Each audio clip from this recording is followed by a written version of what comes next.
The story kicks off with a rather dramatic scene. We see a young lady seated in a car, her head spinning from an unknown cause. The driver, his eyebrows raised, notices her unusual behavior, suggesting that she might have indulged in a bit too much to drink. In response, she mumbles something about feeling dizzy. Her thoughts whirl inside her head as she battles to stay awake, but her eyelids betray her, drooping gradually. She finally gives in, slumping against the car's interior, and this doesn't escape the driver's attention. He smirks, sensing an opportunity. With a sudden, ear-piercing screech, the car grinds to a halt, surrounded by the eerie desolation of an abandoned area. Another figure materializes, joining the driver, and they seem to have sinister intentions toward the unconscious girl.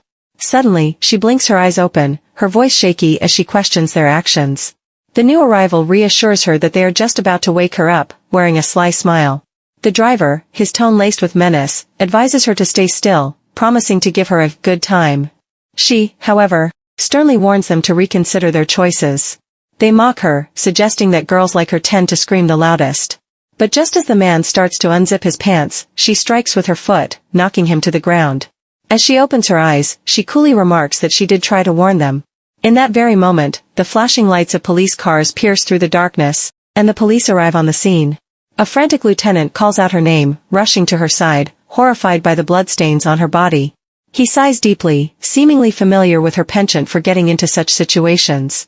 His fellow officers gather around, curious about the mysterious woman, and one of them identifies her as Sergeant Hannah Lee. She's a renowned counterterrorism agent, plucked from a special missions unit by a private military company. Her track record boasts of never failing a mission, making the bounty on her head astronomical. They also mention her twin brother's involvement in the intelligence service, adding an intriguing layer to her already legendary status. One cop wonders aloud about the sibling duo's dual roles in a private military company and intelligence service, pondering why she's in Korea and if she might join their team. Meanwhile, the lieutenant scolds Hannah, reminding her of his strict orders not to kill anyone. Unfazed, she maintains that she didn't kill anyone, though he's skeptical, given the state she left her assailants in. She explains that she was intoxicated and had to act in self-defense, albeit somewhat excessively. She hands over crucial evidence, including a burner phone used for recording and the knife wielded by the attackers. She emphasizes the recording from the crime scene, asserting that their actions amounted to attempted murder and robbery. She adds that considering the heinous acts they subjected her to, they could face charges of sexual assault and intimidation as well. Hannah stares at the lieutenant and demands his shirt, contrasting how clean it is with her own blood-soaked attire. Reluctantly, he hands over his shirt as they arrest the assailants. He expresses gratitude for her role in apprehending them, acknowledging that without her, they might have escaped justice once more. However, Hannah, ever the pragmatist, prefers cash over words as her compensation. She hints at the lieutenant's promising future, given these arrests, and he eventually agrees to treat her once he receives his next paycheck. As they head towards the police car, she pleads with him to keep her involvement in the incident a secret because no one should know. Curious, the lieutenant inquires about Hannah's brother, Dooyi. She replies that he's been on a whirlwind tour, listing off several places he's visited over the past 2 months. She mentions that he mentioned going to Cambodia just last week. The lieutenant remarks on her brother's quick transition to real missions following his service with the underwater demolition team. She lauds her brother's intelligence, especially in the midst of intense assignments with the Overseas Narcotics Investigation Team. Suddenly, Hannah's phone rings with a Cambodian number, and she wonders if it could be her brother. She answers, and the caller identifies themselves as a representative of the National Security and Intelligence Service. A chill runs down Hannah's spine even before she hears the caller's voice. The caller delivers the devastating news that her brother, Dooyi, did not survive his last mission.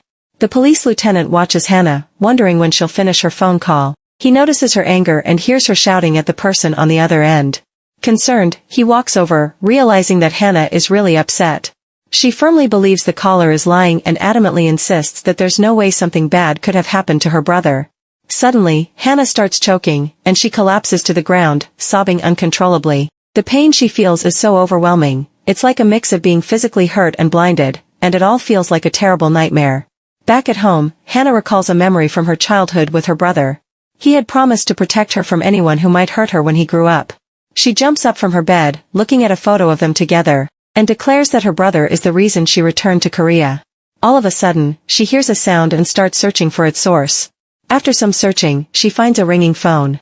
Hopeful that it might be her brother, she answers the call and realizes it is indeed him. She urgently asks him where he is and what's happening, but the signal is so weak that she can barely hear his voice.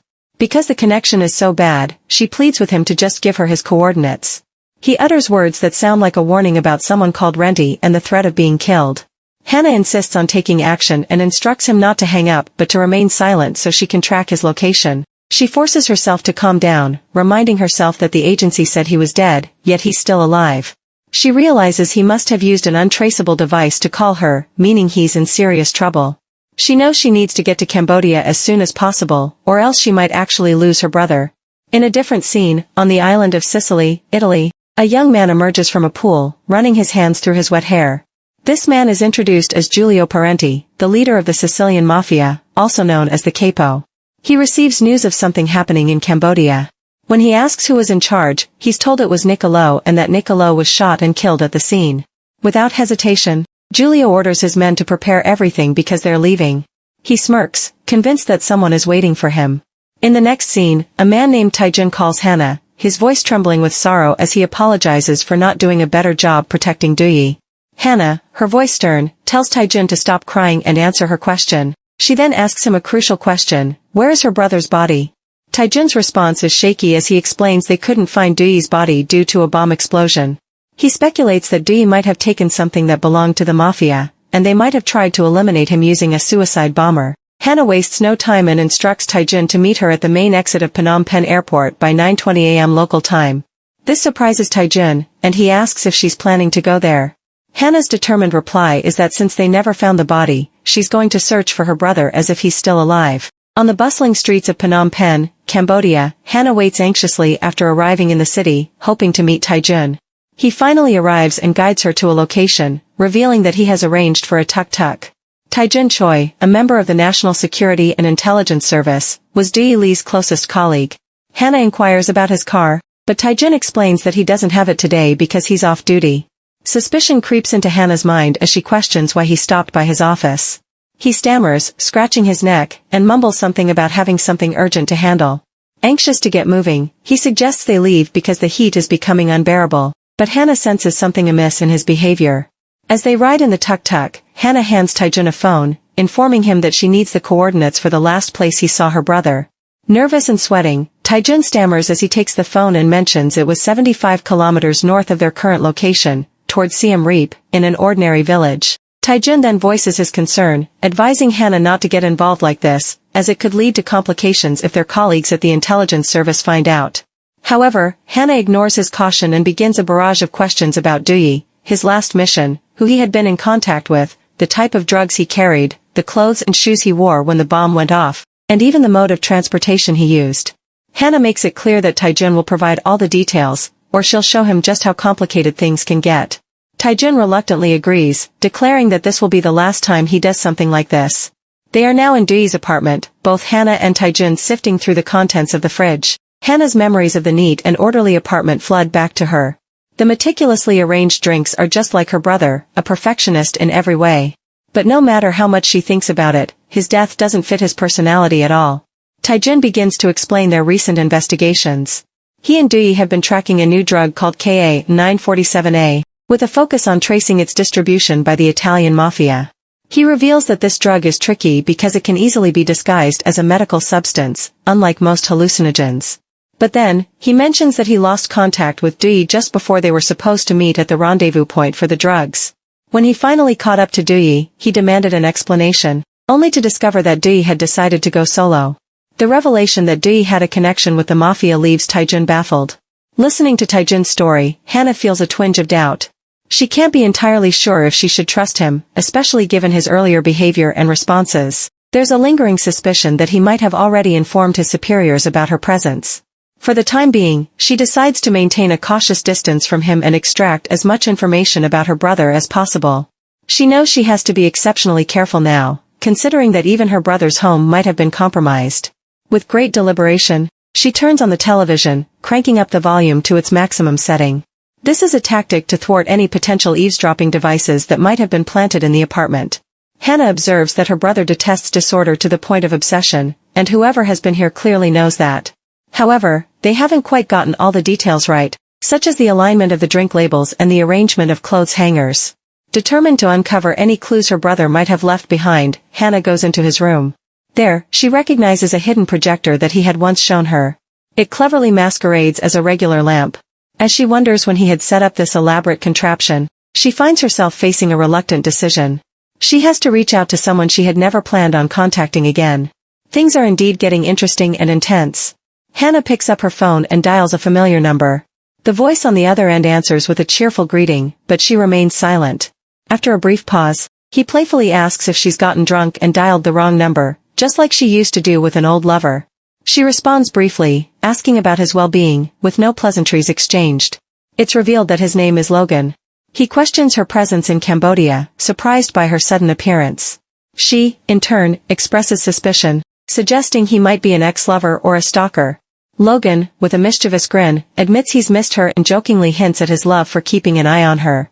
Hannah eventually discloses that she needs his assistance, promising to provide information about a case she's currently working on in return. She tantalizingly hints that he'll be pleased with what he sees. Logan's curiosity increases. He inquires about the nature of the case, to which she responds that it involves the Mafia, specifically Giulio Parenti of the Sicilian Mafia. Without hesitation, Logan accepts her request and assures her he'll join her soon, asking if there's anything else she needs. She requests her old stock of weapons.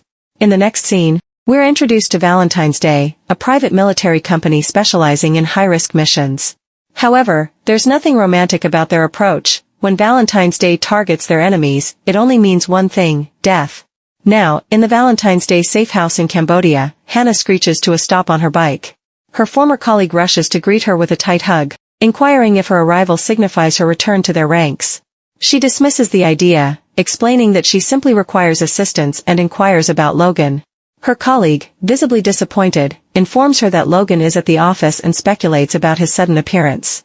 Logan Valentine, the head of Valentine's Day, emerges. Hannah presents a recording obtained from her brother's room, revealing high-profile criminals, the FBI, the CIA, and the Mafia. It's clear that Giulio Parenti played a role in her twin brother's disappearance, though officially, he's declared dead during a mission. Hannah believes her brother was gathering information on the Russian and Italian mobs. Logan questions her certainty regarding Parenti's involvement.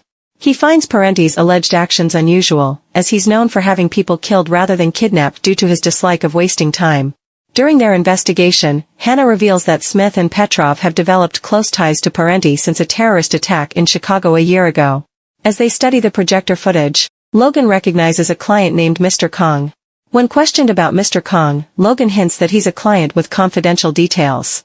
They deduce that Mujin Kong is a rising tycoon, and Parenti would not typically engage in petty drug deals.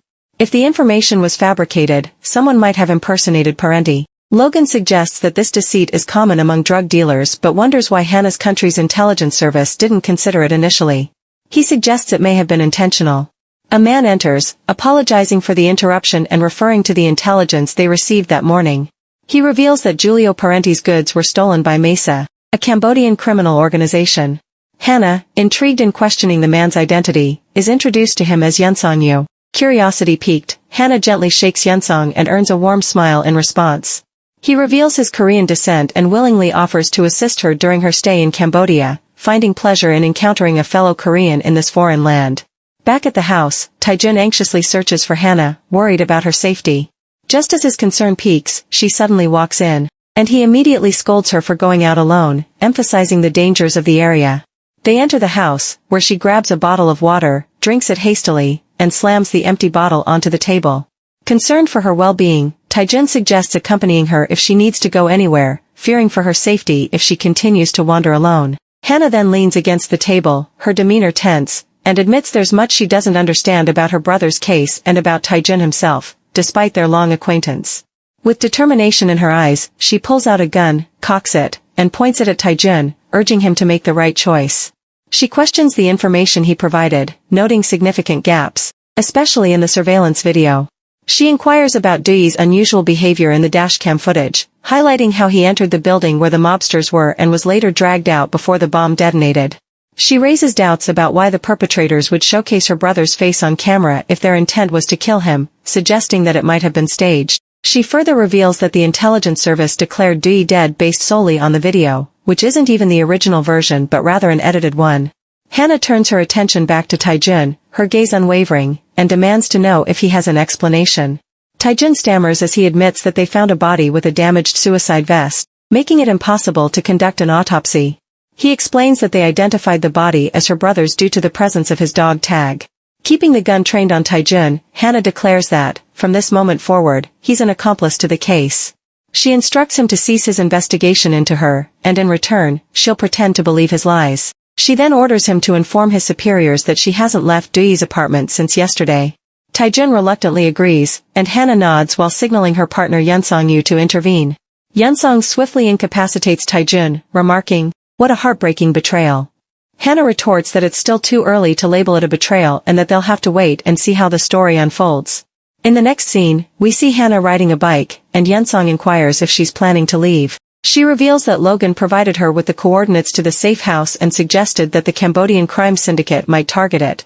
Yunsong acknowledges the strategic importance of the location and advises her to maintain a low profile until receiving further instructions, as Parenti is likely to make a move due to items stolen from him. Determined to get ahead of their adversaries, Hannah resolves to sneak into the safe house. Yunsong expresses his interest in her romantic life, asking if she's seeing anyone. She confirms that she is, and he playfully concedes, promising to step back. He bids her farewell and wishes for her safe return. As she speeds away, Yunsong reflects to himself, finding the situation quite intriguing and lamenting, "What a shame." Hannah has finally reached the Valentine's Day safe house. She takes a moment to soak in her surroundings, reflecting on the history of this place. It's a hub of preparation for some imminent operation, with weapons neatly arranged and ready for action. Her mind swirls with thoughts of what her brother has gotten her into, and she clings to the hope that he'll send her some sign of his continued existence. Her reflections are interrupted by a call from Logan, checking on her status. She reassures him that everything seems quiet on her end, almost eerily quiet. Then, a question that's been nagging at her surfaces, is Yunsong-yu really a part of Valentine's Day? She noticed he wasn't wearing their distinctive badge. To this, Logan remains silent, offering no clear answer but mentioning a challenge posed by someone named Lu. Hannah, caught off guard, asks about Lu, a name she's never heard before. Her nerves are rattled as Lu suddenly appears, prompting her to reach for her gun. With her weapon trained on him, Lu introduces himself as Edward Lu from the US. Logan, still on the call, reminds her of his earlier warning about Lu's presence, and she abruptly ends the call. Lu's unexpected appearance leaves Hannah puzzled, and she demands an explanation. He playfully suggests he thought she might be bored, but when she presses further, he admits to having personal business in Cambodia and a score to settle with Mesa. Mesa, he reveals, is the syndicate he's investigating, one of the drug cartels tightly gripping Cambodia. They not only stole from Parenti but also committed a murder linked to the Sicilian mafia. Hannah, bewildered by Yunsong's involvement, seeks reassurance that Lu won't interfere with her mission. He assures her that he won't be a hindrance and suggests they stick to the original plan. She takes care of Giulio Parenti while he handles Mesa. However, Hannah's suspicion lingers. She suddenly grabs Lu's shirt, insisting that he's not a Valentine's Day agent. He chuckles and clarifies that he never claimed to be an agent, he simply offered to assist her during her time in Cambodia. Just as the tension starts to simmer down, Hannah's phone rings again, this time with Logan on the line. He informs her that Mesa is on the move and will reach the designated coordinates in 3 hours. He paints a daunting picture, describing a convoy of 40 heavily armed individuals traveling in a trailer, 2 shipping containers, and 6 trucks. Parenti has caught wind of their movements and is pursuing them, leaving Hannah with a daunting question: can she handle this formidable challenge? About an hour later, we see Hannah plotting with Yunsong on how to carry out the operation. She mentions her plan to sneak into the trailer and target the tires of the truck in front of it. He inquires whether she intends to hold up the entire group until Giulio Parenti arrives, to which she replies with a firm negative. Hannah then proceeds to outline the steps she intends to take. Firstly, she explains that she will detonate the landmine when Mesa appears. Secondly, she would seize the opportunity to sneak into the trailer amid the ensuing chaos. Lastly, she would await Giulio Parenti's arrival. Furthermore, she expresses her intention to opt for a minimal force approach, aiming to create just enough distraction to gain access to the trailer. After her detailed explanation, Yunsong advises her to stay safe since he's starting to develop stronger feelings for her than he had anticipated. He urges her to begin her preparations. While tracking their targets, Yunsong informs her that Parenti is among them. Following a brief countdown, they executed the initial step of their plan but noticed signs of life inside the trailer. Swiftly, Hannah begins scaling the trailer's exterior to gain entry. She leaps inside and opens fire, narrowly avoiding being overpowered by one of the men, thanks to Yunsong's timely intervention. She expresses her gratitude to him for handling that particular threat. While they await their second target, Yunsong provides an update, revealing that the target is moving at high speed and a significant collision is expected. Suddenly, Hannah overhears a man talking on the phone.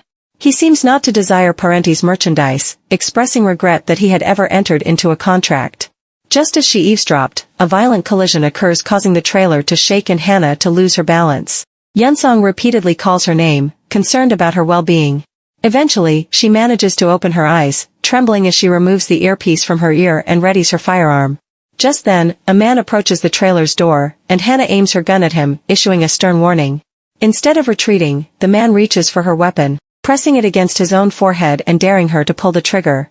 He claims that he had been eagerly awaiting death, then in a sudden and brutal move, he strikes Hannah, causing her to lose consciousness. He then lifts her with sinister intent, stating his intention to take her with them to determine if she has any utility. In the next scene, Hannah awakens with a sudden realization that her hands are tightly bound. Panic surges through her, and she immediately starts to struggle against her restraints. The man who had picked her up notices her frantic movements and remarks, "It appears you have quite the quick reflexes." She looks up, her eyes widening as she recognizes the face before her. It's none other than Giulio Parenti. With a mixture of fear and curiosity, Giulio inquires about her identity and whether she had been waiting for him inside the trailer. Hannah confirms this, but before she answers his question about why, she slyly suggests that he should remove his clothes. She adds that she can't possibly leave the bathroom in her current disordered state, given how filthy she looks. Angrily, he grasps her chin, demanding to know if she's attempting to flirt with him and questioning whether she expects to leave this place alive. Unbothered, Hannah responds, assuring him that he'll find himself in need of her assistance sooner than he thinks. In response to her daring words, Giulio thrusts his fingers into her mouth, warning her that if that's what she desires, she better get accustomed to such situations. He presses his body closer, invading her personal space. Suddenly, another man barges in, demanding to know what Giulio is up to and why he hasn't executed his plans to end her life yet. Giulio attempts to explain, claiming that he intended to eliminate her because she had admitted to coming to end his life, but she kept making advances towards him, leading to their current situation. The other man exclaims in disbelief but quickly changes his tone when he notices Giulio's piercing gaze. Meanwhile, Hannah, still uncertain about the conversation conducted mostly in Italian, senses that something unusual is unfolding. Seizing an opportune moment during their discussion, Hannah manages to discreetly cut the rope that binds her. The other man takes charge, drawing a gun from his pocket and vowing to complete the job swiftly.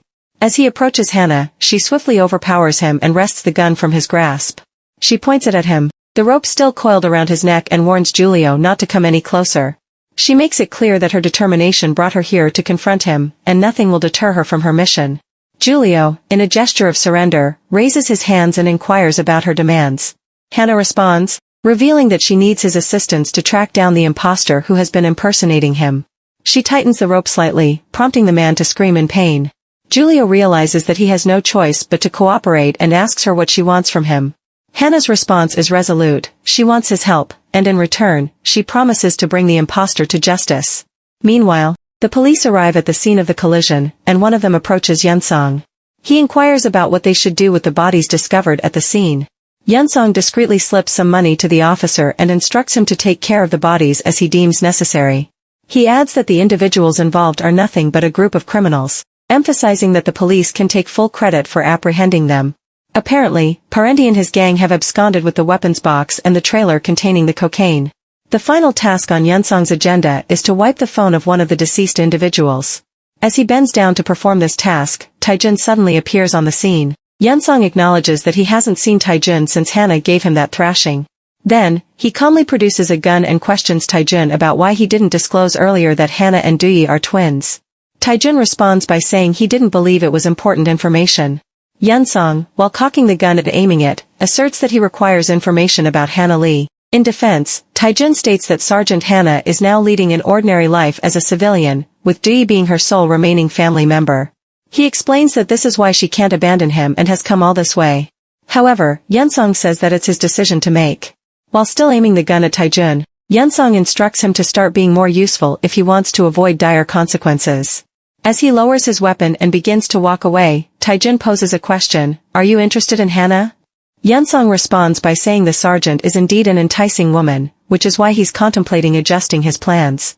Meanwhile, back at the location where Giulio Parenti took Hannah, he queries her once more about her intentions to apprehend the individual impersonating him. He comments that it may be too late for that now, considering that the individuals from Mesa were eliminated by a sniper at the scene. Hannah expresses her frustration, lamenting that she never had the opportunity to interrogate them as she had hoped. She goes on to reveal that her brother has been tracking the imposter, and by joining forces, they can uncover the mastermind behind all of this. She discloses that there's a rumor circulating that Giulio ordered a hit on a Korean intelligence service agent, coincidentally her brother.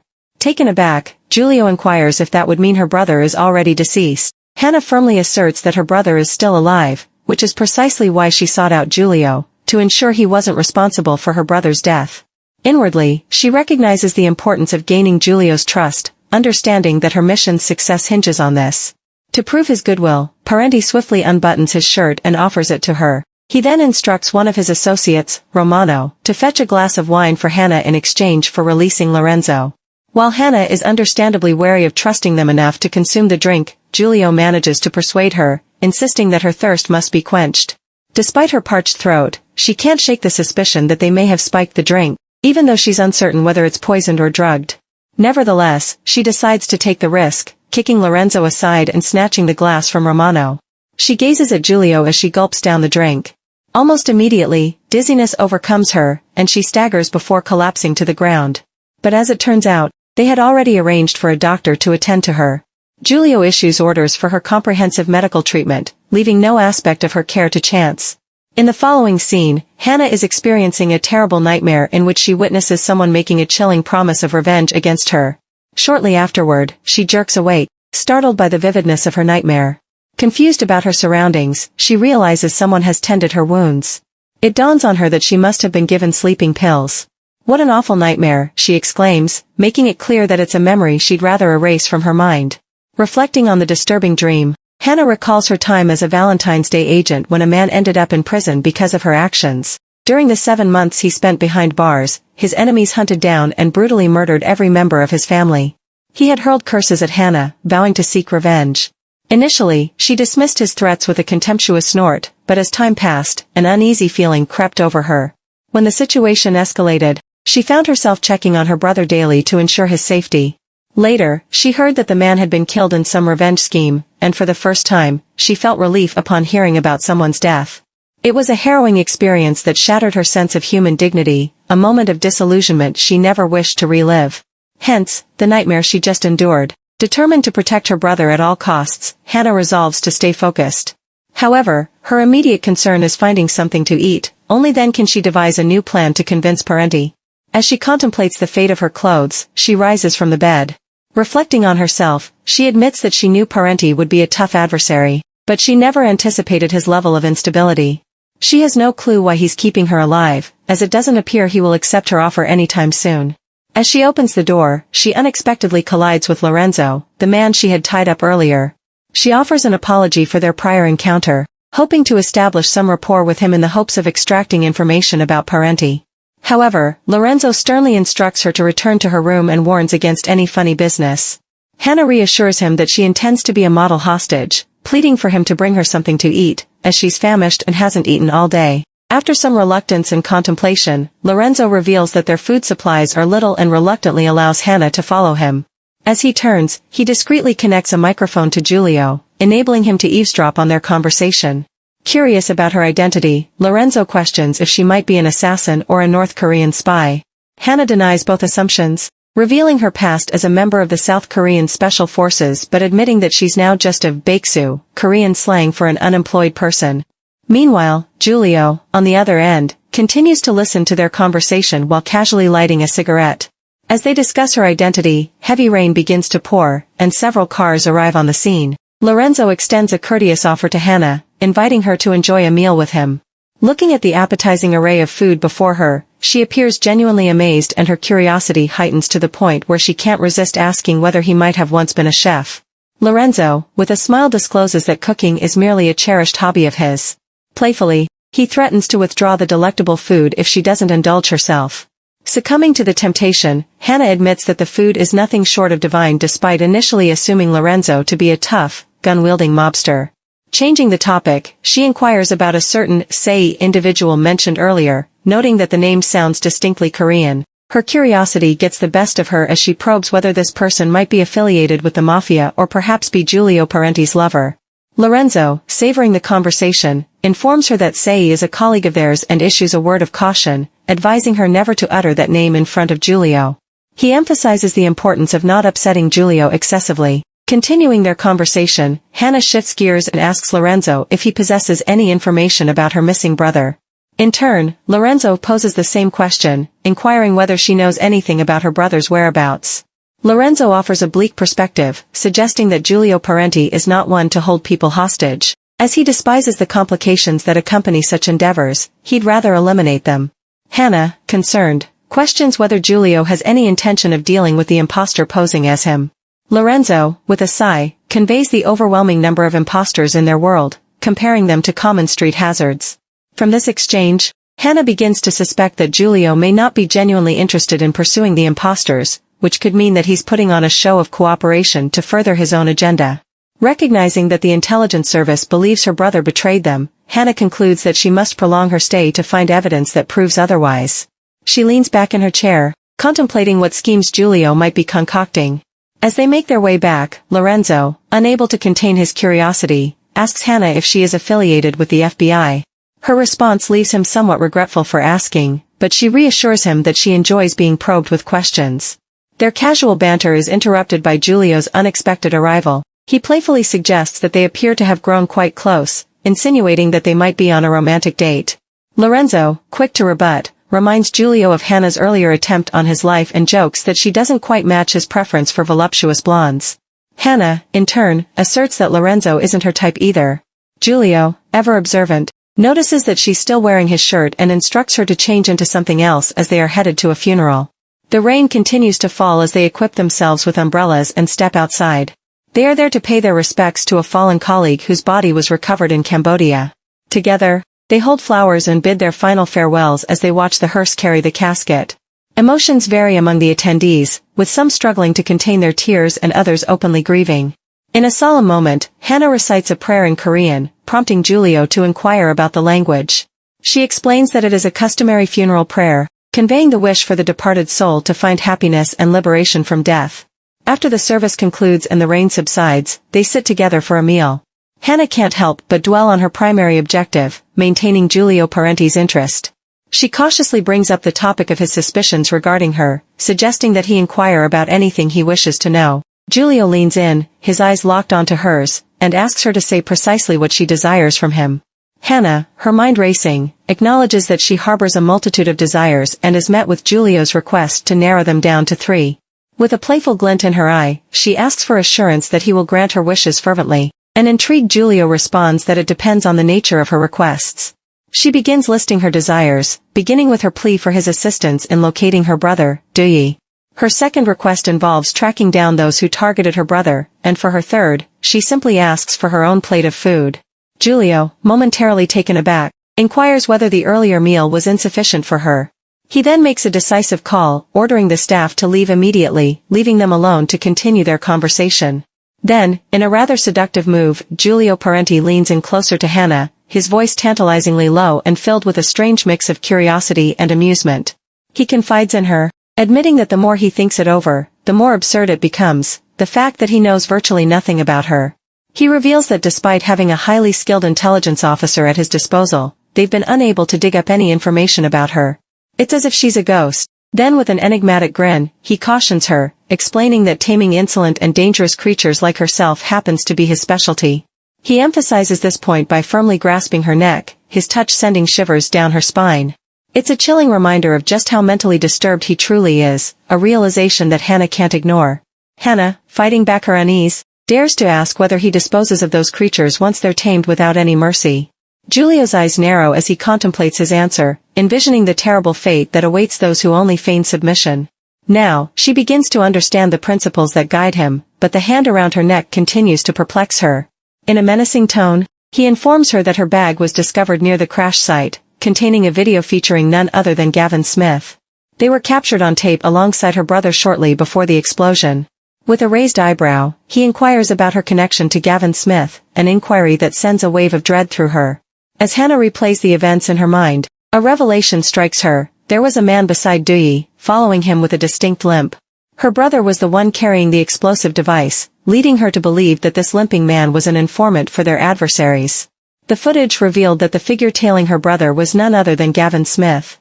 Julio continues, shedding more light on Smith's history as one of the FBI's most elite agents and their chaotic history. He recounts how conflict with the Red Mafia plunged New York City into chaos.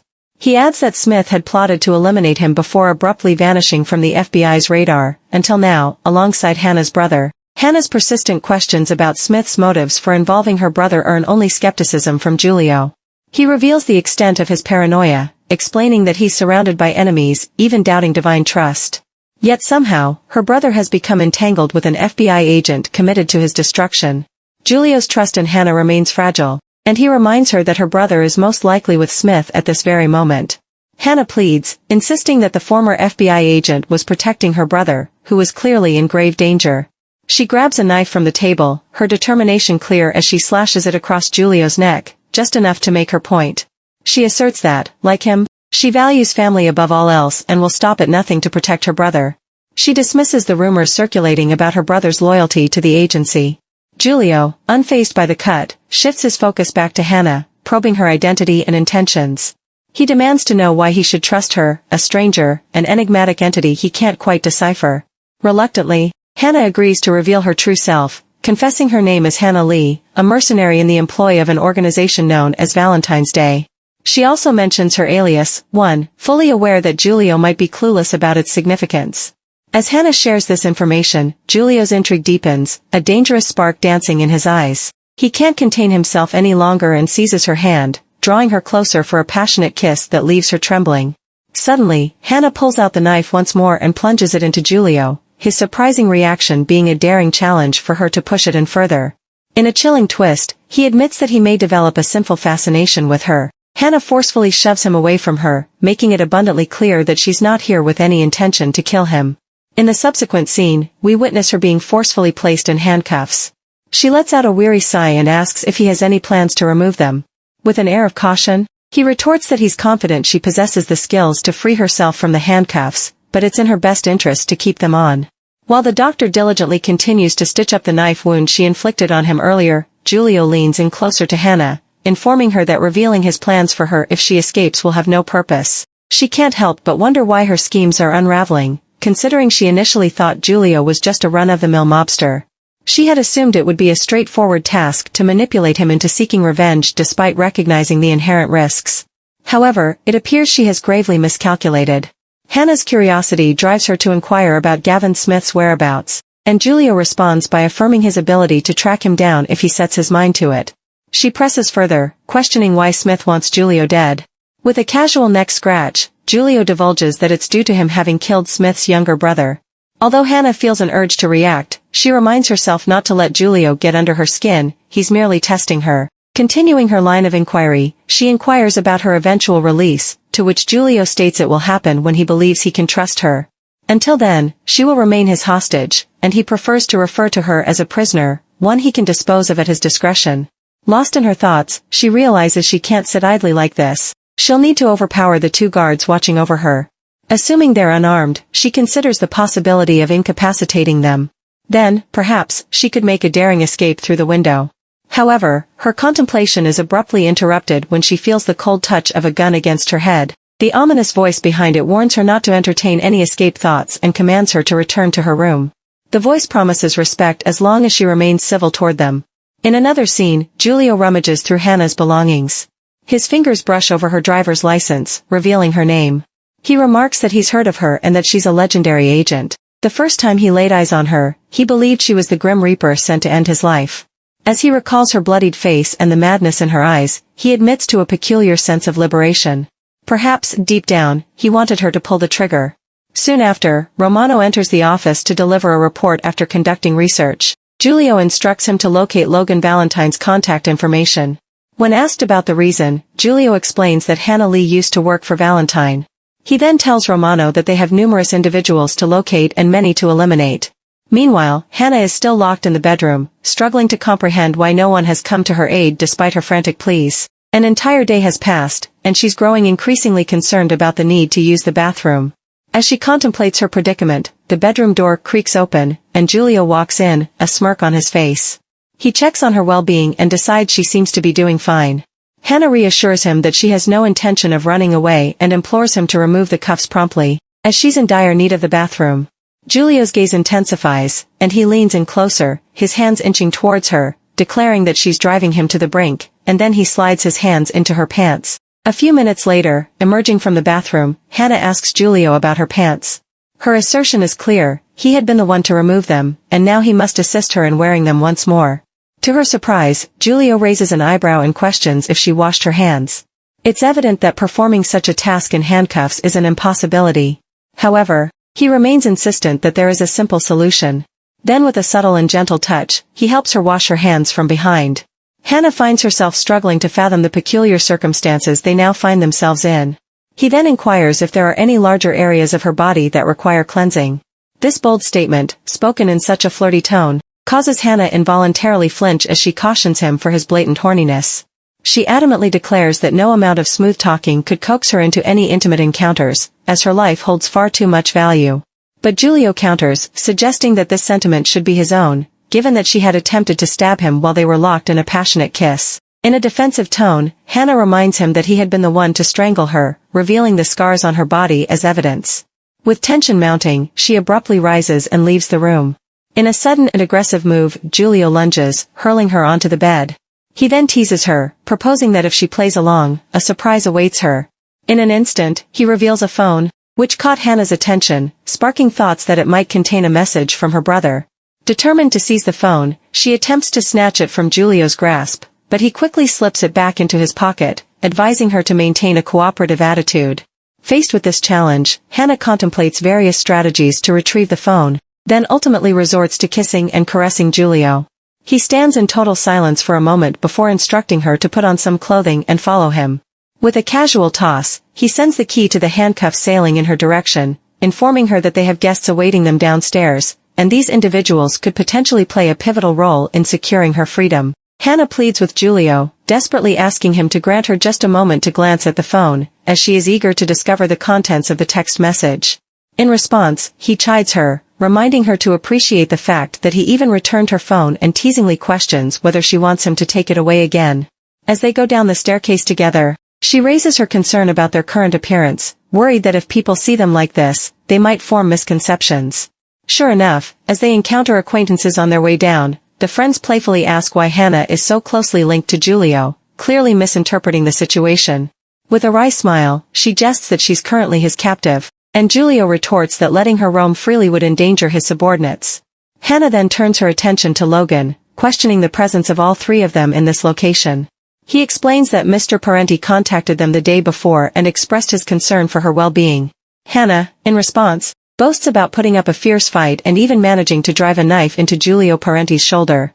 Giulio, sensing the need for a direct conversation, wastes no time and proceeds to ask a series of pointed questions. He begins by inquiring if Hannah Lee is the agent known as 1. Logan confirms that there was a time when she used that alias but assures Giulio that she is no longer affiliated with the FBI. Parenti decides to entrust the responsibility of guarding Hannah to Valentine's Day, and Yunsong volunteers for the task. However, Hannah vehemently objects, forcibly taking Giulio's drink from his hand and reminding him that this is her business, and he should refrain from involving others. Undeterred, Giulio attempts to take a sip from her hand but is met with a shattered cup on the floor. This incident reinforces his decision not to involve his men in guarding her, as even mobsters like them value their lives. Turning his attention to Yunsong, Giulio inquires about his name, confirms his hiring, and pours him a drink with a sly smirk. Then he watches as Yunsong gulps down the drink. In the next scene, Hannah feels a surge of relief as they finally remove the cuffs from her wrists and return her belongings. She recalls Giulio's warning about obeying her guard to avoid landing back in handcuffs, and annoyance bubbles within her as she finds him truly exasperating. Determining to keep her composure, she decides to inspect the phone he handed her, hoping to find a message from her brother. To her bewilderment, she's greeted by a peculiar image of her brother's feet, leaving her wondering if he accidentally snapped a photo of the floor. Curious as a cat, she begins to sketch the image onto a piece of paper. She soon realizes that the floor's design is far from ordinary. As she puzzles over the image, Yunsong enters the room, peering at the phone screen alongside her. He nonchalantly suggests that it must be Myun Shipping Company. Confused by his statement, she inquires about what he just mentioned and how he could identify the company solely by the floor design. Yunsong reveals that he wasn't examining the floor but rather the logo within the picture. If the photo is authentic, it implies that her brother may be trapped on a ship at this very moment, and the company in question, Myun Shipping, is under the control of a man named Mujin Kong. Yunsong lifts Hannah's head gently, observing that she appears to have survived a perilous situation, though he admits he wasn't entirely certain she would once Giulio Parenti set eyes on her. He elaborates that individuals like her are triggers for the mafia. She appears puzzled, prompting him to provide further context. He explains that Giulio is the eldest son of the Parenti family and was previously associated with the GIS. Currently, he manages his business operations from his mansion in Sicily, exclusively dealing in legally manufactured drugs for medical purposes. He becomes notably sensitive when it comes to women with black hair, a quirk stemming from his mother and his deep-seated animosity toward the Red Mafia. Additionally, the Asian woman married to the Red Mafia's boss is Giulio's former lover. Hannah, intrigued, inquires if the ex-lover's name is Sei Jiang. Yunsong confirms that she bears a striking resemblance to Sei Jiang.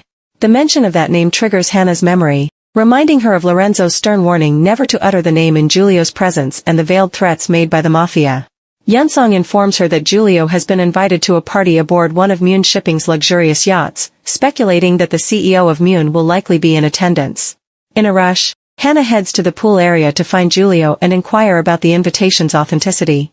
She pleads with him to take her along, revealing her belief that her brother is currently pursuing Mujin Kong. There are likely multiple motives behind her brother's pursuit, but one of them must be Kang's impersonation of Parenti. She hurriedly relays her information to Giulio, but his response isn't what she hoped for. He dismisses her, advising her to return to her room, explaining that such an event isn't one she can casually attend. Desperate to change his mind, Hannah takes hold of him and declares that she knows who has been impersonating him and offers to catch the culprit for him. Giulio, unmoved, asserts that he's already aware of the impersonator's identity and questions whether she truly believes she possesses the knowledge he lacks. In a fit of anger, Hannah confronts Giulio, questioning why he hadn't informed her that he knew the identity of the impersonator. He also asks why she should expect him to report to her. In her native Korean language, she expresses her growing anger at the fact that he had kept this information from her. She wonders aloud how long he had planned to deceive her and if it's some sort of revenge for her previous betrayal when she stabbed him. Giulio, responding in Italian, suggests that she should speak English. However, she continues in Korean, challenging his authority and urging him to stop speaking Italian as well. In response, Giulio tells her that she's becoming too agitated, but Hannah grabs him, warning that if Larson harms her brother in any way, she'll take revenge, starting with the Italian mafia. She blames Giulio Parenti for her brother's involvement in this mess. In frustration, she shoves him back into the pool, instructing him to get out of her sight. However, Giulio immediately grabs her hand, causing both of them to fall into the pool together. Underwater, he caresses her and kisses her. She wonders why he continues to act this way and if he's projecting his frustrations from his previous relationship onto her. Suddenly, Giulio notices her hand going limp and the ripples spreading. He quickly brings her out of the water, and she opens her eyes. She asks him why he looks so upset, and he responds that she crossed the line. She advises him to check himself into a hospital, as he seems to be confusing her with someone else. Just then, Yunsong enters the scene, calling her name and kneeling to reach her. He can't believe she ran off after telling him she was going to change. When she asks if he was looking for her, he admits that he missed her. Giulio suddenly wraps his hand around her and asks if she really wants to attend the party. If so, he suggests she go as his date, which would grant her the freedom to do what she needs to do. He reassures her that few people would be foolish enough to mess with his woman. Excited, Hannah asks if this means he'll accompany her to the party, and he confirms it. He also mentions that he's feeling a bit under the weather and asks for her assistance since he's doing her a favor. Surprised, Hannah inquires if Giulio is feeling sick. She finds it hard to believe that he, of all people, would fall sick. Meanwhile, Yunsong, noticing what is happening, gets up and leaves their presence. Giulio informs her that they will be heading out tomorrow, so she should be ready. She inquires about their destination, and he replies that, if he recalls correctly, she wants to attend a party. He hopes she's not planning on going looking like that. In the next scene, we see Giulio taking Hannah shopping in anticipation of the party. She points out a particular skirt and top, stating that she'll take those. However, selecting clothes is the easy part. All she needs is something that will hide her weapons and provide easy access to them. Julio appears behind her, whispering that she'd be better off going to the party naked. She retorts, mentioning that he's probably aware that she has a pretty banging body, so she'll look amazing in anything. She also picks up a pair of heels, and Julio rushes her to go. Despite her insistence that she's not done shopping, he tells her not to even think about wearing the stuff she just picked out. She even informs him that anything she puts on will automatically look luxurious. She then asks Julio if he'd like to have coffee, to which he agrees, but only if they have espresso. Inside the coffee shop, he tells her that he knows this seems like fun and games, but she should tell him exactly what she wants from him. Hannah notices that he's going easy on her at the moment, so she must take advantage of the opportunity because she needs him. He brings to her attention what he observed a while ago, that she doesn't seem to be scared of him. "Why would I be scared of you?" she asks, also inquiring if he doesn't know what an orphanage is. Her statement prompts him to ask if her parents passed away when she was young. She then reveals that she never had parents to begin with because she and her brother were born in a motel. She guesses that the woman who gave birth to them couldn't bring herself to kill them, so she just left them there and ran off. Ever since then, the most precious thing in her life has always been her twin brother. Julio comments that it's quite a contrast to his own siblings because they are always looking for a chance to slit each other's throats. Suddenly, he rises up and states that the preparations are complete, including her clothes, shoes, accessories, and all the things she'll need. He adds that everything is waiting for her back at the villa. Confused, she asks him what they have been doing this whole time, and he responds, saying he never said they were going shopping. All he asked was if she was planning to show up to the party looking a mess. She hisses and asks him why he has been following her around silently this whole time, and he says it was amusing, plus he wanted to get some fresh air. He glances at her and says it also looked like she was having fun, and then he smirks. In the next scene, we see Yunsong engaged in a phone call, with the caller expressing curiosity about his current situation. As he converses with the caller, he discreetly searches through Hannah's bag, all the while recounting that the operation he initiated has unfolded into a far more complex endeavor than he initially expected. Additionally, he confides in the caller about a colleague's recklessness, specifically mentioning the daring use of Giulio Parenti's name. Yunsong assures the caller of a prompt return call, as he must investigate further. Meanwhile, a question lingers in his mind: did Hannah take the flip phone with her? It had appeared that she was using it to track her brother's whereabouts. Just as he ponders this, Hannah enters the room, her inquisitive gaze falling upon him. She expresses her uncertainty, pondering whether he had waited alone for her to return or if he harbored sinister intentions. In response, Yunsong gently strokes her hair and reassures her that he was just patiently waiting for her and nothing more. Curiosity gets the better of him, and he inquires about her recent encounter with Julio while trying to gauge her level of interest in the mafia boss. Hannah, taken aback by his question, inquires if Julio is his intended target and if that's why he had volunteered to be her bodyguard. He attempts to downplay it by expressing concern for her well-being, emphasizing her tendency to rush into situations. He reminds her of his romantic interest in her and extends an offer of alliance, urging her to consider working alongside a fellow mercenary rather than aligning with the unsavory mobsters.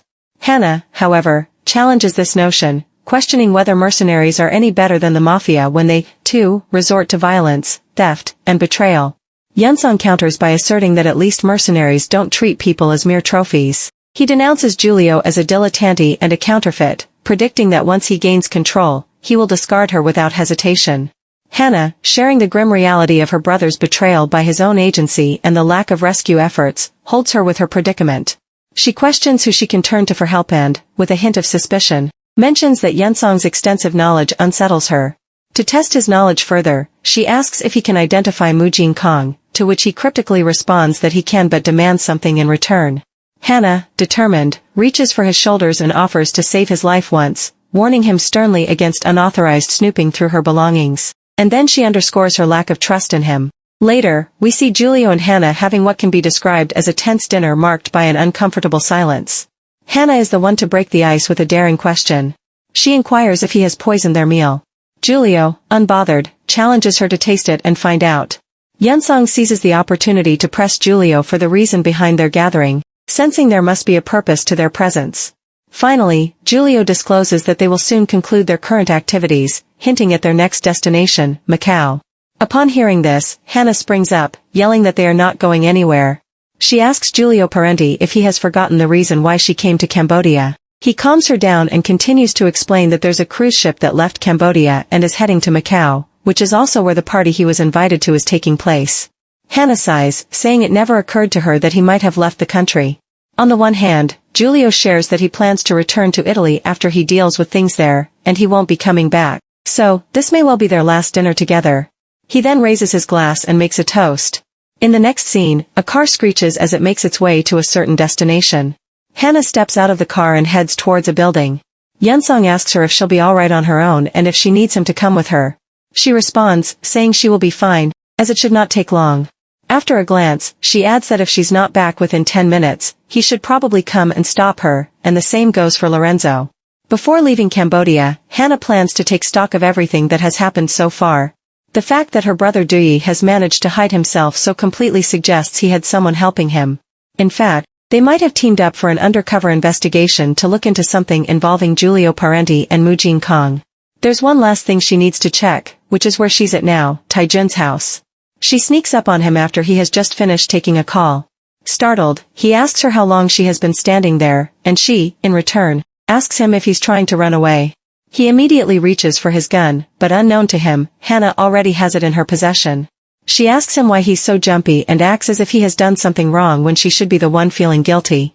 She says she stabbed him in the back a few years ago, but he insists that he can't blame her for her previous actions. He says she thought her brother was still alive and suggests she puts down the gun so they can talk things out. She asks him how long he plans to keep lying to her, mentioning that her brother never had anything to do with Giulio Parenti and what he said about mobsters killing him is nonsense. He confronts her, asking how she knows that, and she says it's because she knows who the real imposter is, Mujin Kong, the CEO of Moon Shipping Company. She tells him that this is his last chance, so he should think carefully before he answers. Hannah then steps closer to him, aiming the gun at his head, stating that he was the one who betrayed Dui. Scratching his neck, he still insists that Dui was the one who betrayed them, and he asks Hannah why she keeps saying that he betrayed her brother. She responds, saying he still has the habit of scratching his neck when he lies. Then she says if that's what he has decided, he should hurry up and run now because the next time she shoots the gun, she is going to aim to kill. In other words, he shouldn't let her catch him again. Meanwhile, the neighbors who heard the gunshot from Taijun's apartment burst in to confirm what was going on. They make attempts to grab her while she watches Taijun run away.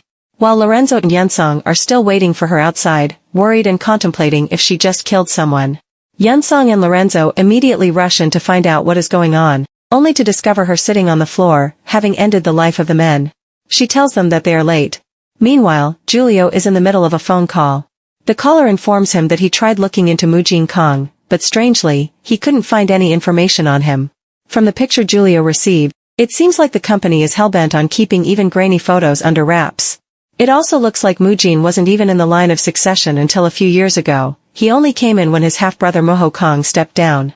The caller tells him that he noticed Giulio found himself an unusual accessory, which turns out to be Valentine's Day mercenary Hannah Lee. He warns Giulio to be careful, considering that Hannah put their friend Cyril in the hospital for a month and nearly slit Carlo's throat. The mafia boss assures his friend that he and Hannah are working towards the same goal now. As the caller continues to escalate the discussion, Giulio ends the call. Just then, Lorenzo brings Hannah back home, screaming for the presence of a doctor, even though she says it's just a graze. Thinking to herself, she says she had her suspicions, but she couldn't leave Cambodia without confirming things for herself.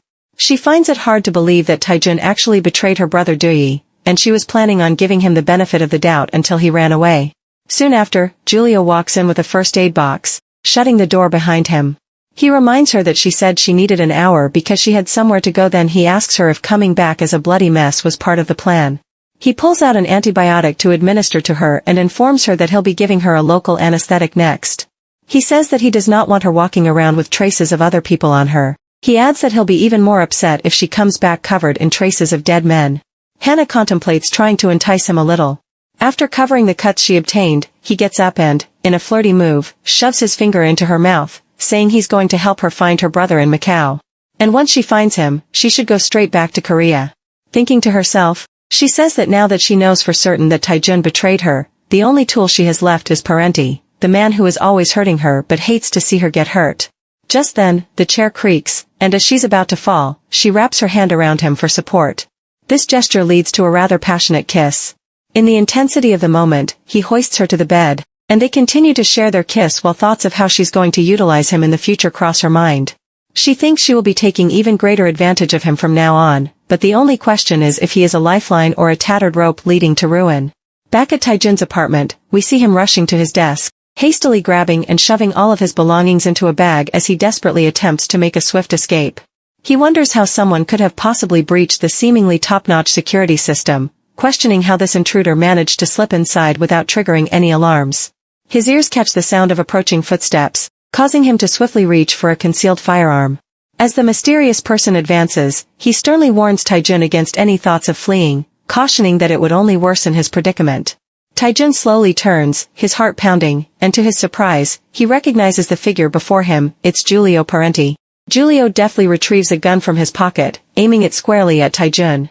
He asserts that he's heard rumors of Taejun impersonating him. Taejun, startled, attempts to deny the accusations, but Giulio insists that all the evidence points in his direction.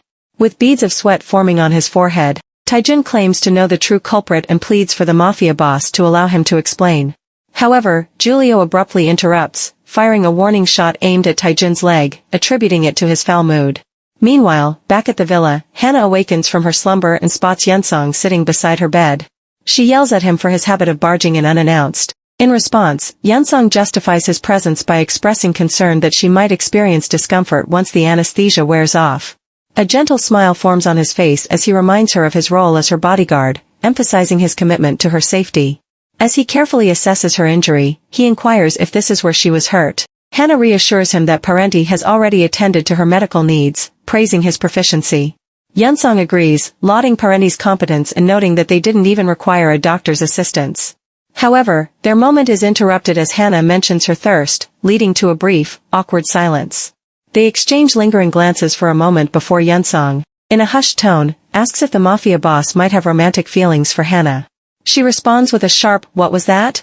Taken aback, Yunsong offers her some water and relays a message from Logan, who called while she was asleep. Logan informs her that Valentine's Day will provide Mu Jin Kong with a bodyguard for the upcoming party, causing her to recall Logan's earlier revelation that Mu Jin Kong was the reason he was in the area in the first place. Yunsong goes on to explain that all she needs to do at the event is look for a man named Oslo, and Mu Jin Kong will be standing beside him. The scene then cuts to Macau, where we see Giulio and Hannah preparing for the party. Hannah sits before a mirror, and Giulio enters, planting affectionate kisses on her shoulders from behind. She responds with a slight frown, accusing him of going too far. Innocently, he inquired, "What did I do?" before asking if she's ready. Hannah asks why she wouldn't be ready and also if they are really going to be sharing the same room because it doesn't seem like a great idea. I mean, with all the tension between them, it's definitely not a good idea. He responds by saying they are going to be sharing the same room because she's pretending to be his partner, and people are going to be watching. She pushes his hand away from her shoulder and asks him to help her zip up her dress. While he zips the dress, he kisses her back and immediately tells him that they don't have time for this, considering that they have a party to get to. Then he says he is not particularly inclined to go, but if they must, he wants her to at least be turned on so that everyone's eyes will be drawn to her. Hannah asks if all this is necessary, and Giulio assures her that it is. He explains that in a game like this, the person who deludes themselves into thinking they have the upper hand always makes the first move. Startled, Hannah asks him if he means that Mu Jin Kong is going to come looking for her, and he affirms with a smile. Giulio then leans forward to kiss her while she is lost in her thoughts. She says this is not an imagination, but he has become a lot more physical with her since that night as if he no longer needs to measure her up. Wondering if she should play along, she says it wouldn't be the worst course of action right now. Also, if he keeps getting excited like this, he might eventually end up letting his guard down. Suddenly, they hear a knock on the door and although Hannah seems surprised, Giulio assures her that her equipment must have arrived. He receives the box from the door and tells her to open it, and on doing that, she confirms that the equipment is top-notch. In the box, there's a bracelet containing sedatives, a necklace that holds a small bomb, and even hairpins for stabbing people. She quickly tries them on and asks for his opinion on them, which he compliments on. She further asks him about the cruise ship they are supposed to go on today. She says it looks like it was docked earlier. Then, Giulio reveals that it is a fake ship for display and there will be a pre-party tonight. He extends his hand to her in a gentlemanly manner, offering to help her up as they are set to be on their way. As they step out, seeing the people and fireworks all over, the party seems really big. To Hannah, she's finally in the place where her brother is, in fact, to be exact, where her brother is waiting for her.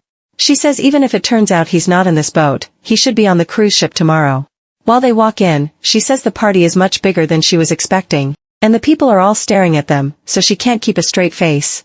Julio tells her that they are only looking because she looks beautiful when she is aroused. She tries to deny that she isn't aroused, and then he asks her why her ears and cheeks look so delectably flushed. While they are still talking about that, someone calls out Julio's name, saying it's been a while. Hannah recognizes the woman standing before her as none other than Sei Jiang, the wife of the infamous Red Mafia mobster and Giulio Parenti's former lover. This revelation leads her to deduce that the man standing beside her must be Yuri Petrov, a high-ranking member of the Red Mafia and the chief financial officer of the Petrov Corporation. As Sei exchanges pleasantries with Hannah and even affectionately refers to her as one, Hannah can't help but wonder how this woman knows her. Her suspicions intensify when Julio, her date for the evening, pulls her closer, and she leans in to whisper, expressing her hope that Julio's motives aren't driven by a desire to appease his ex-lover. In response, Julio retorts, "Is that what it looks like?" In the midst of this tense reunion, Hannah's keen eyes catch sight of a man named Cyril Kuzmin, a figure she hadn't anticipated encountering in this unlikely setting. She realizes that she hasn't crossed paths with him since the time she hospitalized him several years ago, and it slips her mind that he serves as Petrov's right-hand man. Sei, ever the observant one, inquires if Hannah is of Korean descent and compliments her appearance. As Julio and Petrov find themselves in need of a private discussion, they politely excuse themselves from the ladies.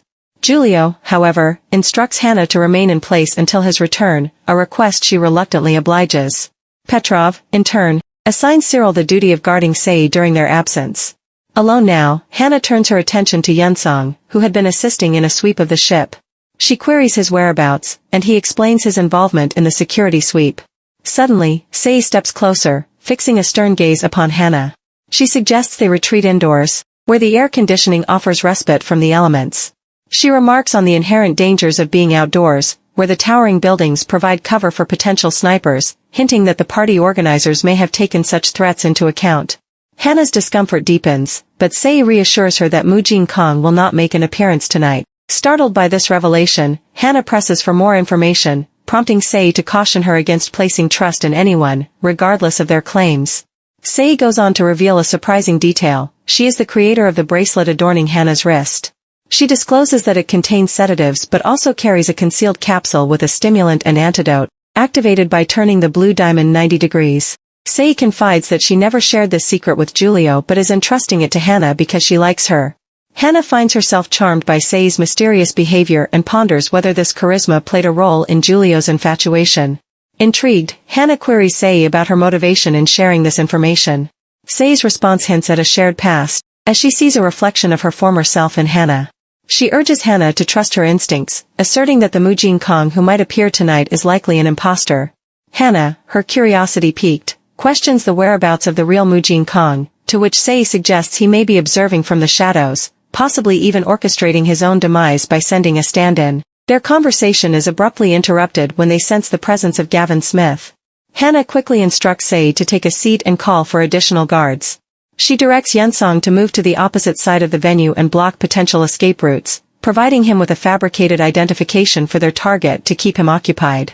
All the waitstaff, including Smith, are adorned in black bow ties, a detail that Hannah hopes will buy her some time. As Hannah pursues Gavin Smith, he seemingly vanishes in the blink of an eye. Suddenly, an unknown assailant strikes Hannah forcefully, proclaiming that she will never comprehend just how long he has awaited this moment. It seems the drama is getting heated. Even I can't wait to see what's coming next. Want to see a part 2? Comment Hannah below. This lets us know the number of people interested in a second part.